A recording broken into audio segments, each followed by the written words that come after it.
कि without any साज हम सब लोग हाथ उठाकर घुटनों पर होकर कोर्स गाएंगे।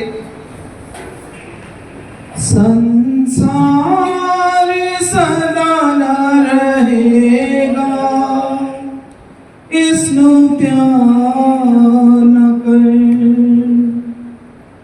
संसार सदा न रहेगा, इसनु प्यार न कर। हर चीज अंत नेड़े है, इसनु प्यार न कर। हर चीज अंत नेड़े है, इसनु प्यार न कर। क्यों तू चाहता नहीं स्वर्ग च जाना, पछतावेगा जिस दिन मरना। क्यों तू चाहता नहीं स्वर्ग च जाना, पछतावेगा जिस दिन मरना। उसे बहाने आज धोएगा, तंदे पीस के तू यो रोएगा। उसे बहाने आज धोएगा, तंदे जा तू स्वर्ग लो चुन ले। प्यारे दे न कर, उठे जा तो स्वर्ग लो चुन ले। प्यारे दे न कर। संसार सदा न रहेगा, इसनु प्यार न कर। संसार सदा न रहेगा, इसनु प्यार न कर। Praise the Lord. प्यारे अजीजों, सचमुच ये जो संसार है ये सदा रहने वाला नहीं है। हमें अपने परमेश्वर की मोहब्बत को समझना है जो उसने हमारे साथ की। हमारे प्रभु यीशु मसीह ऐसे थे, ऐसे हैं, ऐसे रहेंगे, जिन्होंने हमारे लिए खून का एक एक कतरा बहा दिया ताकि हम बच जाएं, छुड़ाए जाएं, हमेशा की जिंदगी को हासिल कर सकें। सो मेरे प्यारे अजीजों, सबसे पहले हम समझेंगे जो संसार है वो क्या है। क्या है संसार? What is the meaning of world? क्या मतलब है? किसको कहते हैं संसार? जग पंजाबी में बोल देते हैं। संसार, दुनिया, लोग, ये जो सोसाइटी, सारा कुछ जो भी है इस जमीन पर कह लो, सबको हम बोल सकते हैं कि ये संसार है। कई लोग बोल देते हैं जग, कई लोग बोल देते हैं संसार, कई लोग बोल देते हैं दुनिया, कोई लोग बोल देते हैं लोग। सो इस पृथ्वी पर रहने वाले सभी प्राणियों, जिनमें मनुष्य भी शामिल है, सबको मिलाकर इस ग्रह की कुल जो प्रकृति है वो दुनिया, संसार, जग जो है वो कहलाती है। सो मेरे प्यारे अजीजों, कई बार हमारे जीवन में संसार में रहते ऐसी चीजें हमारे अंदर हम सीख जाते हैं, भर जाती हैं, जिनको निकालना जो है संसारिक चीजों को बड़ा मुश्किल। कई बार मैं एक एग्जाम्पल आपके साथ शेयर करूंगी। जाकिर हुसैन साहब जो तबला मास्टर थे, बहुत ही तबले में उन्होंने नाम कमाया। क्या हुआ, एक बार एक लड़का उनके पास आया और उन्होंने आकर बोला कि जाकिर साहब जी, आप मुझे अपना चेला बनाओ। आप मेरे गुरु बन जाओ, मुझे भी आपसे सीखना है। उन्होंने कहा क्या आपने कभी सीखा है? उन्होंने बोला हाँ 6 महीने 8 महीने मैंने ऐसे ही सीखा है, मगर मुझे उनका सिखाना जो है वो पसंद नहीं है। मुझे आपसे सीखना है, आपको मैं मुंह मांगी रकम जो है वो मैं आपको अदा करूंगा, और जो वक़्त आप मुझे दोगे उस वक़्त की भी मैं इज्जत करके उसको फॉलो करूंगा। वक़्त पैसा आपका होगा, मगर मैं आपसे सीखना चाहता हूं। उन्होंने ऐसे ही हंसी मजाक में बोल दिया कि 5 साल लगेंगे और 5 साल का 5 लाख। उन्होंने बोला ठीक है, मुझे मंजूर है, मैं 5 लाख 5 साल आपको देने के लिए तैयार हूं। इतने में एक और लड़का आ गया जो 12 साल के करीब उसकी उम्र थी। वो आया, उसने आके बोला साहब मैं भी आपसे तबला सीखना चाहता हूँ, मेरी भी बड़ी तमन्ना है। उन्होंने बोला बेटा आपने सीखा है? कहते नहीं मैंने नहीं कभी सीखा, मगर मैं आपसे सीखना चाहता हूँ। उन्होंने बोला, उस बेटे ने बोला सर कितने पैसे लगेंगे, कितना वक़्त लगेगा? उन्होंने बोला 1 साल और 1 लाख। वो जो पहला आदमी था वो बोलने लगा कि ये तो बहुत अन्याय है मेरे साथ, मुझसे आपने 5 साल मांगे हैं और 5 लाख मांगा है, ऐसा क्यों? उन्होंने बोला कि 6 महीने तूने सीखने में लगाए, 4 साल उसे मिटाने में लगेंगे, 4 लाख उसका है, और 1 साल जो मैं तुझे सिखाने में लगाऊंगा 1 लाख उसका है। 4 लाख उन्होंने फालतू मांगे, किस लिए? जो उसे मिटाने में लगेंगे, जो उसको अरेज करने में लगेंगे, अरेज मिटाने में, मिटा देना, मिट जाना। जो मिट जाता है, मिटाया जाता है, वो कभी विजिबल नहीं रहता, वो कभी दिखता नहीं। हम बोलते हैं छोड़ दो, इसको छोड़ दो, ऐसा मत करो, वैसा मत करो, वो दोबारा से आ सकता है, मगर जो मिट जाता है वो कभी विजिबल नहीं रहता, कभी भी नहीं दिखता है। तो उन्होंने बोला 4 साल मुझे लग जाएंगे आपके अंदर से मिटाने के लिए। आज भी कुछ लोगों के अंदर ऐसी ऐसी तालीम, ऐसी ऐसी बातें हैं, समझाने पर भी वो मिटती नहीं है। कल मुझे प्रभु ने ये बात सुनने सीखने के लिए फजल दिया, और वाकई मैंने महसूस किया कि वाकई कुछ ऐसे लोग होते हैं जो कई बार गलत संगत में जाके गलत तालीम में फंस जाते हैं, और वाकई उनको भी बहुत लंबा समय लग जाता है उनकी पुरानी बातें, पुराना संसार उसके अंदर से निकालने में। तो आज आपने वचन के द्वारा अपने आप को सिद्ध करना है, पुरानी चीजों को मिटा देना है और नई चीजों को प्रभु से मांगना है। प्रभु मुझे समर्थ दो, मुझे अपनी ताकत दो। मेरे प्यारे अजीजों, आपको इस संसार को जीतना है, फतेहमंद होना है, तभी आप अपने खुदावंद खुदा की बादशाही में दाखिल हो सकोगे। जब आप यूहन्ना 4 का 24 वचन पढ़ते हो तो उसमें लिखा परमेश्वर आत्मा है और अवश्य है, जरूरी है, इंपॉर्टेंट है कि उसकी आराधना करने वाले आत्मा और सच्चाई से आराधना करें। परमेश्वर जो है वो आत्मा है। क्या जरूरी है?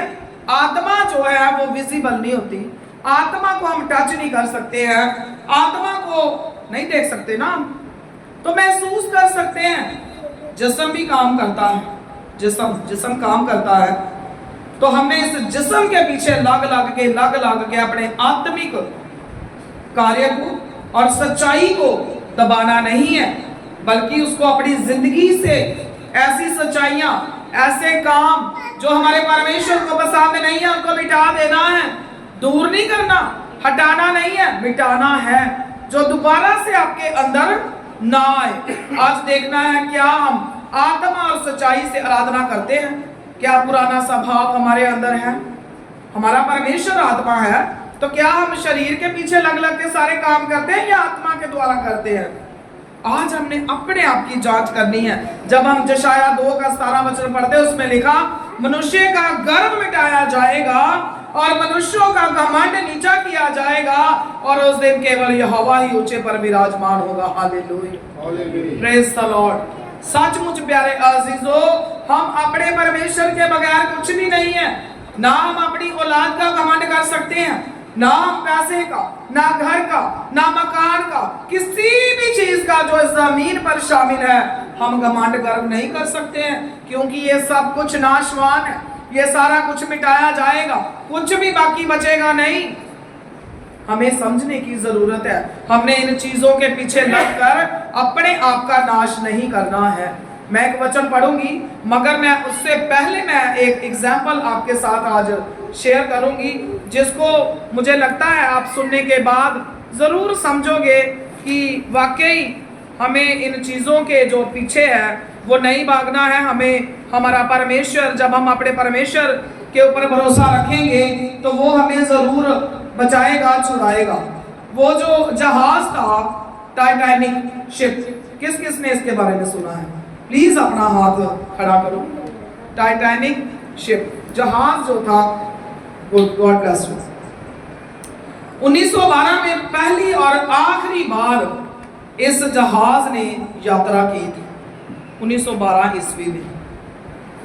इसका जो जहाज खत्म हुआ, नाश हुआ, जो एक्सीडेंट, जो दुर्घटना उस टाइम हुई, किस वजह से हुई?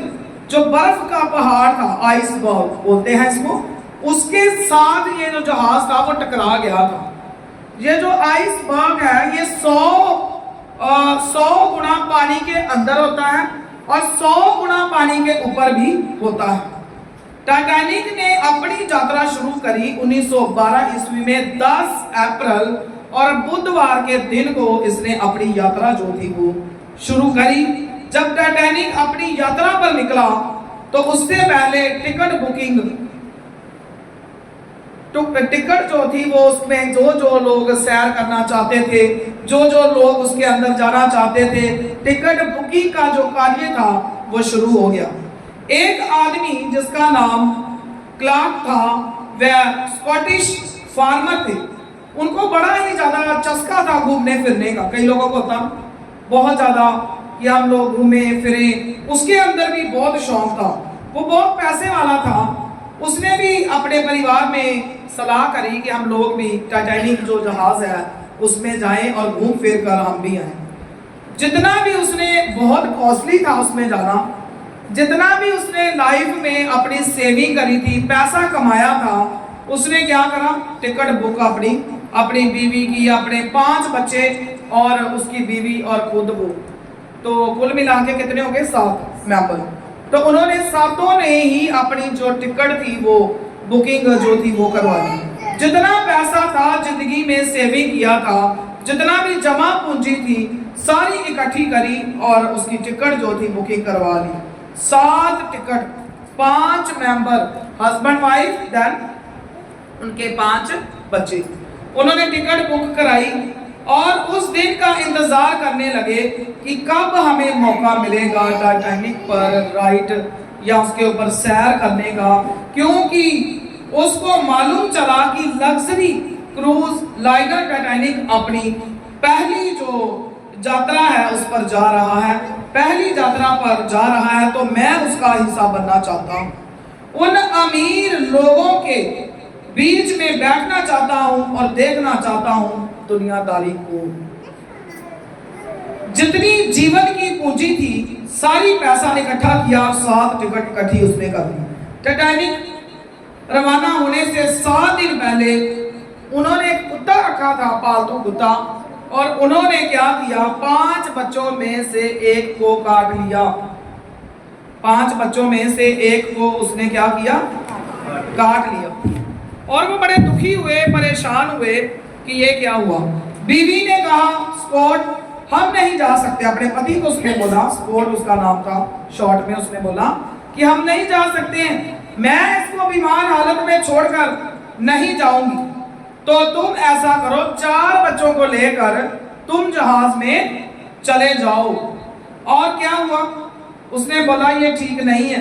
कुत्ते ने इसको काट दिया, बड़ा गाली गलौज मार पिटाई कुत्ते की करने लगा।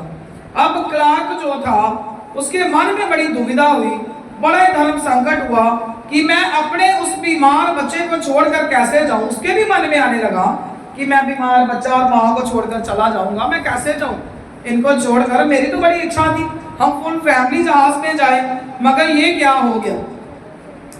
क्योंकि जिंदगी भर की पूंजी क्लार्क ने वहां लगा रखी थी। सोचता रहा क्या करूं क्या करूं। अंत में अपने दिमाग से पूछा कि चल छोड़ यार, बच्चे को छोड़कर जाना ठीक नहीं है। उसने बोला मैं भी रहने देता हूँ। चली गई पूंजी तो चली गई, कोई बात नहीं, टिकट होगी, पैसे तो अब मिलने नहीं है। 10 अप्रैल 1912 को टाइटैनिक से ट्रांसफर इंग्लैंड से यूएसए के लिए टाइटैनिक जो था रवाना हुआ और स्कॉट अपने 4 बच्चों के साथ वहां पर खड़ा होकर टाइटैनिक को नम आंखों से देखता रहा। अब वो जाना तो है नहीं, मगर वो ऐसे खड़ा होकर उसको देख रहा था। उसकी आंखों में आंसू थे। वो बड़ा बेचैन था कि काश ऐसा होता, हमारा कुत्ता हमारे बच्चे को ना काटता और काश हम भी सारे साथ के साथ मेंबर फुल फैमिली आज हम भी जहाज में बैठे होते। उसकी आंखों में आंसू थे। उसके पास उसके जो पैसे थे सारे डूब चुके थे, क्योंकि ये जो टिकट थी उसका रिफंडेबल जो टिकट थी वो रिफंडेबल नहीं थी। उसके पैसे उसको वापस नहीं मिलने थे और वो रोता रोता अपने घर आ गया। सिर्फ 5 दिन के बाद, जस्ट 5 days लेटर, 5 दिन के बाद मंडे का दिन था 15 अप्रैल, पूरी दुनिया में खबर मिली कि टाइटैनिक डूब चुका है। हालेलुया। जो टाइटैनिक था वो क्या हुआ, डूब चुका और न्यूज आने लगी टीवी पर, हर जगह पर फैल गई। उसने अपने कुत्ते को इतना उसके बाद प्यार किया, मोहब्बत की, चूमने लगा, चाटने लगा, बड़ा प्यार उसने किया कि मेरे कुत्ते की वजह से मैं बच गया हूँ। अगर मेरा कुत्ता मेरे एक बच्चे को ना काटता तो हम सातों के साथ उसमें डूब गए होते। वो कुत्ता जिसको वो 5 दिन से गालियां निकाल रहा था कि इसकी वजह से मेरी तो सारी पूंजी चली गई है, अब मैं क्या करूं। ईश्वर ने आपके लिए भी माया जाल रचा है मेरे अजीजों। ये तुमको नहीं पता, जो होता है अच्छे के लिए ही होता है, तो टेंशन लेने की हमें बिल्कुल भी जरूरत नहीं है। बात समझ में आ रही है तो हम सब बोलेंगे हालेलुया। मेरे अजीजों, कई बार हम ऐसा सोचते हैं कि मैं ऐसा करना चाहता हूं मगर ऐसा क्यों नहीं हो रहा है, क्यों मेरी जिंदगी में ऐसा है। याद रखना, खुदावंद खुदा के पाक कलाम में लिखा है जो भी होता है, चाहे माड़ा हो, कुछ भी हमें माड़ा लगता है, मगर खुदा का पाक कलाम बयान करता है कि सारा कुछ हमारी भलाई को ही उत्पन्न करता है। सो मेरे अजीजों, कई बार हम खुदा में बहुत अच्छे से चलते हैं, चलते जाते हैं तो हमें भी शैतान हमारे मन में डाल देता है, तेरे साथ ऐसे नहीं होना चाहिए था, तेरी मनी वेस्ट हो गई, तेरे साथ ये हो गया वो हो गया। कभी भी आपको रुकना पड़े तो याद रखो इसकी कोई वजह है, खुदावंद खुदा की कोई प्लानिंग है आपकी जिंदगी में, तभी आप रुक गए हो। कभी भी अपने परमेश्वर को दोष नहीं देना है। अगर वो कुत्ता इनके बच्चे को, वो खुदा की तरफ से था, प्रभु उनको खत्म नहीं करना चाहता था, इसी वजह से पहले कुत्ते ने उसको थोड़ा कष्ट दिया। खुदा उसको हमेशा के लिए मिटाना नहीं चाहता था, थोड़े समय के लिए थोड़ा ही दुख दिया ताकि बाकी परिवार भी जो है वो बच जाए। आपकी जिंदगी में जब मुश्किलें आती हैं तो क्या आप भी धन्यवाद करते हो प्रभु का? अब वो कुत्ते को भी चूम चाट रहा है, प्रभु का भी धन्यवाद कर रहा है, क्या आपने कभी किया? अजीजों, जब भी हमारे ऊपर कोई कष्ट आता है, परेशानी आती है, तो हमें कुछ ना कुछ सिखाने के लिए आती है, मगर हम सीखना नहीं चाहते। तो इस संसार की चीजों के पीछे लग के अपने आप को नाश ना करो। जब हम जो पहला यूहन्ना 2 अध्याय उसका 15, 16, 17 वचन पढ़ते हैं तो उसमें इस प्रकार लिखा है, तुम ना तो संसार से, अब ध्यान से सुनी जाना, तुम ना तो संसार से और ना संसार में की वस्तुओं से प्रेम रखो। पहले तो हमने पूरे संसार से प्रेम नहीं करना है। जो भी संसार में है, जमीन, जायदाद, पैसा, परिवार, बहुत कुछ, एवरीथिंग, जो भी है, पहले क्या लिखा है? तुम ना तो संसार से प्रेम करो और ना इस संसार की वस्तुओं से। जितनी भी वस्तुएं इस दुनिया में है, चाहे कुछ भी है, इनसे प्रेम नहीं करना है, मूर्ति पूजा के बराबर है। हर चीज जिसको आप पहला दर्जा देते हो और अपने परमेश्वर को आप पीछे कर देते हो, तो वो मूर्ति पूजा के बराबर है। आप क्या सोचते हो? मूर्ति पूजा जो है, जो लोग मूर्ति पूजा करते हैं, मूर्ति लाकर आगे रख देते हैं, वही मूर्ति पूजा है? नो, ओनली वो भी मूर्ति पूजा है। मगर जो लोग अपने परमेश्वर से पहले पैसे को, जमीन को, बच्चों को, परिवार को, संसार की चीजों को, किसी भी ऐसी चीज को अहमियत देते हैं अपने परमेश्वर से पहले, तो वो मूर्ति पूजा के बराबर है। वो लोग मूर्ति पूजा करते हैं। चाहे आपकी जॉब हो, चाहे आपकी नौकरी, कुछ भी है, जो भी आप करते हो, सब्बत के दिन को पाक मानना है। आपके लिए हुक्म है, सब्बत के दिन को क्या करना है? पाक मानना है, उसमें शामिल होना है। अपने प्रभु की 6 दिन काम करके 7वें दिन प्रस्तिश करनी है, उसकी आराधना करनी है। आज देखो, क्या आप संसार की चीजों को प्यार तो नहीं करते हो? अपने अंदर आप देखो, अपने अपने अंदर देखो, आपको खुद ब खुद महसूस होगा। तो मेरे अजीजों, पहले तो आप अपने आप को जांचो, क्या आप संसार से या संसार की वस्तुओं से प्रेम तो नहीं करते? पहले तो ये देखो। तो आगे क्या लिखा है? यदि कोई संसार से प्रेम रखता है, अगर तो आप रखते हो, तो उसमें पिता का प्रेम नहीं है। अगर आप अपने प्रभु से ज्यादा आप अपनी नौकरी से प्यार करते हो, अपने पैसे से प्यार करते हो, अपने परिवार से करते हो, दुनियादारी की चीजों से करते हो, तो फिर आपके अंदर आपके परमेश्वर का प्यार मोहब्बत नहीं है। 16 वचन में लिखा है, क्योंकि जो कुछ संसार में है, प्यारे अजीजों, जो भी संसार में है, जितना भी आपको नजर आता है संसार में, अर्थात शरीर क्या क्या है? शरीर की अभिलाषा, शरीर की अभिलाषा। आज जो लोग सब्बत के दिन को पाक नहीं ना मानते, जॉब पे गए हैं, क्यों गए हैं? अपने शरीर के लिए जाते हैं, अपनी ख्वाहिशें पूरे करने। कई लोगों का जिनका 6 दिन में नहीं ना कोई हिसाब किताब बनना, आपका 7वें दिन में भी नहीं बनना, याद रखो। 6 दिन आओ, 7वां दिन आप इबादत अटेंड करो, उसके बाद जाना है तो जाओ, मगर पहला दर्जा अपने परमेश्वर को जरूर दो। अगर 6 दिन काम करके नहीं ना कुछ बना, तो बनना बाद में भी नहीं। ये लिख के ले जाओ आप। तो क्या करना है? जो लोग ऐसा करते हैं, उनमें पिता का प्रेम बिल्कुल भी नहीं है। और उसके बाद क्या है? क्योंकि जो कुछ संसार में है, क्या क्या है आप देखेंगे? शरीर की अभिलाषाएं, आंखों की अभिलाषा, और जीविका का घमंड, पैसे का, धन दौलत का, नौकरी पेशे का, वह पिता की ओर से नहीं परंतु संसार ही की ओर से है। ये सारी चीजें पिता की ओर से नहीं है। अगर आप ये सारा कुछ करते हो, इट मीन्स आपके अंदर आपके परमेश्वर की मोहब्बत, प्यार नहीं है। अगर आप पहला दर्जा संसार को पीछे और परमेश्वर को आगे रखते हो, तो फिर आपके अंदर आपके परमेश्वर की मोहब्बत बरकरार है। संसार और उसकी अभिलाषाएं, इनको क्या करना है? मिटते जाते हैं। संसार और उसकी अभिलाषाएं दोनों ही मिटते जाते हैं, पर जो परमेश्वर की इच्छा पर चलता है वह सर्वदा बना रहेगा। Hallelujah, hallelujah.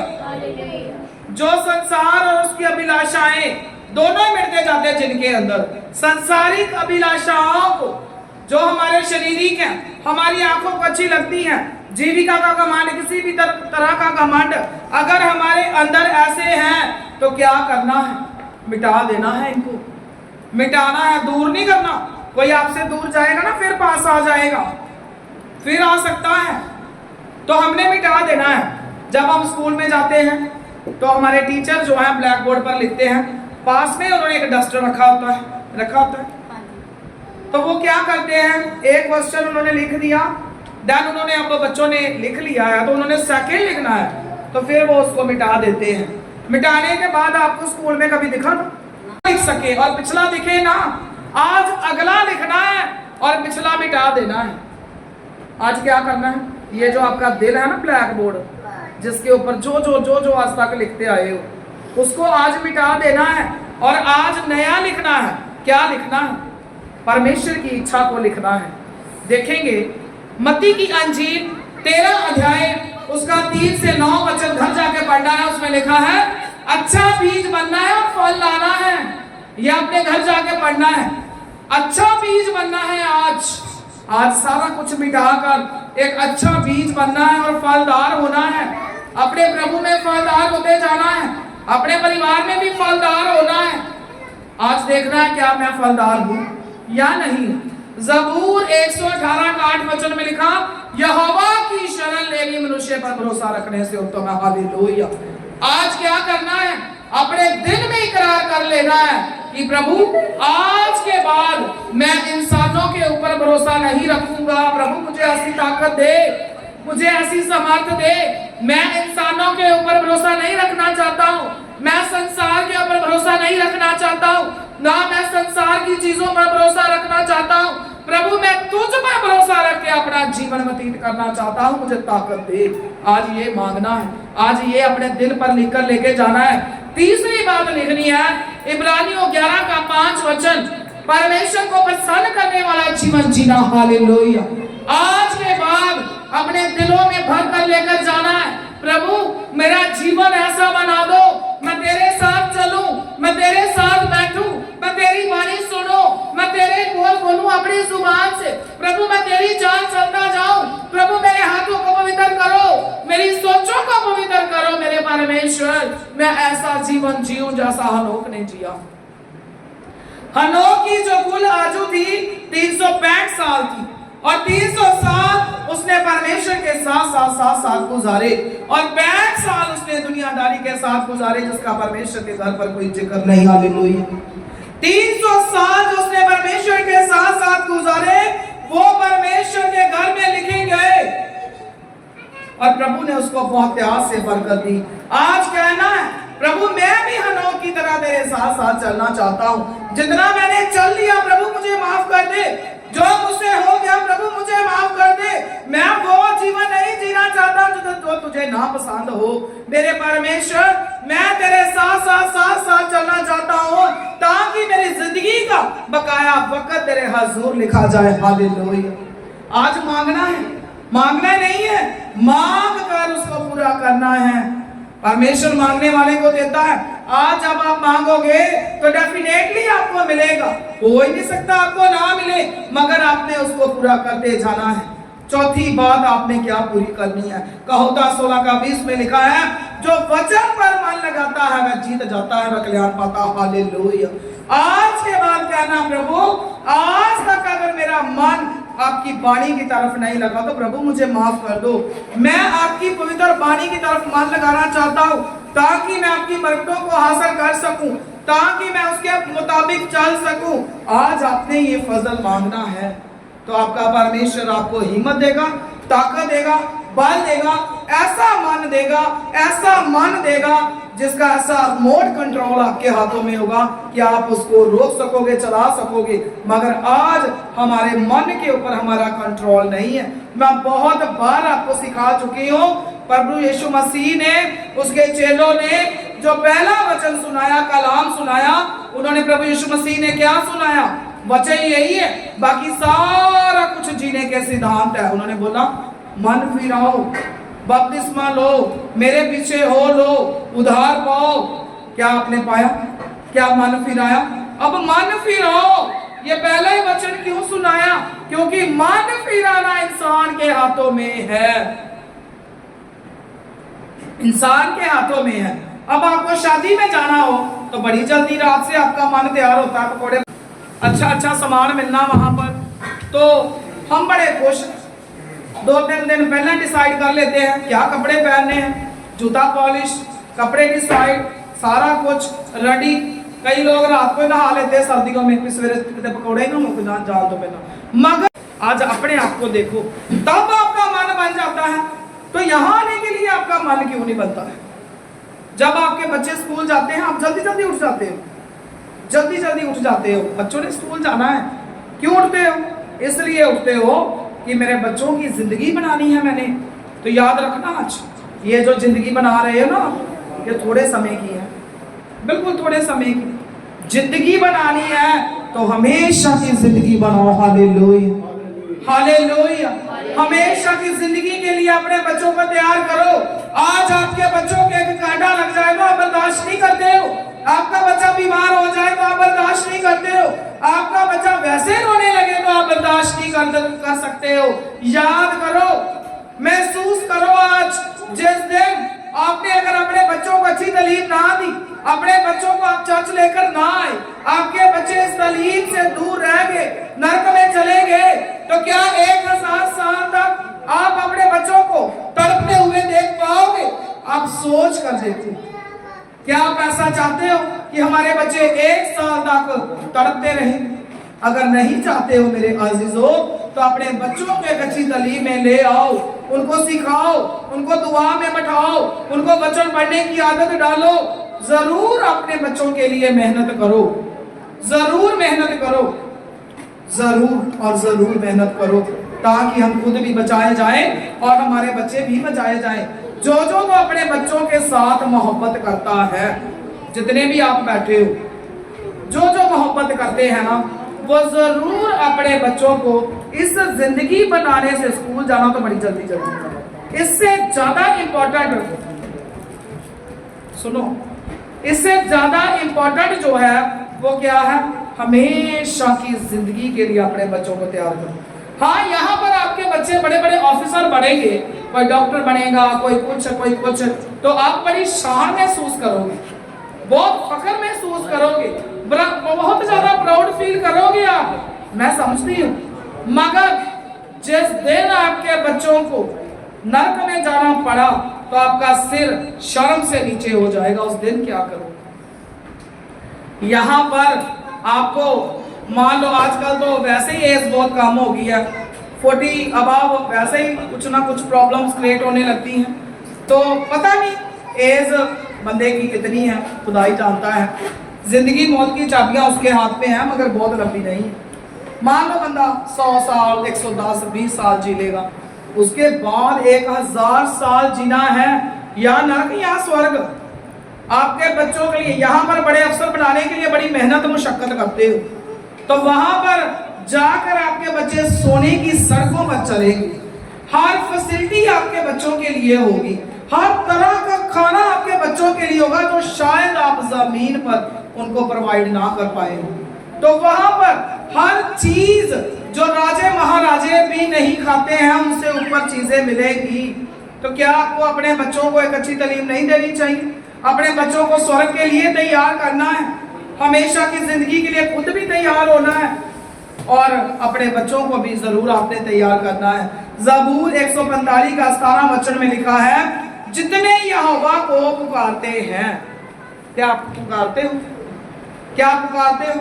जो पुकारते हैं जोर से बोलेंगे हालेलुया। जितने यहोवा को पुकारते हैं, अर्थात जितने उसको सच्चाई से पुकारते हैं। अब जो सच्चाई से पुकारते हैं वो बोलेंगे हालेलुया, गॉड ब्लेस यू। जितने यहोवा को पुकारने वाले बहुत हैं, इसलिए 2 चीजों में डिफरेंस है।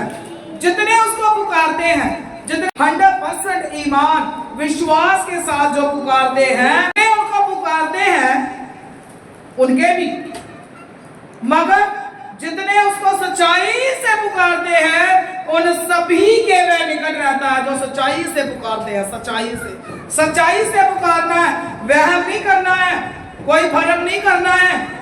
मैंने पीछे भी आपको बोला था कि कोई बहन बोल रही थी मेरे घर पर कोई नींबू मिर्ची टांग गया, तो मैंने बोला नींबू का पानी बना के पियो और मिर्ची को आप सब्जी में डाल। ऐसे भरम नहीं करने हैं। हमारा परमेश्वर सच्चाई है, सच्चाई की तरफ बढ़ना है।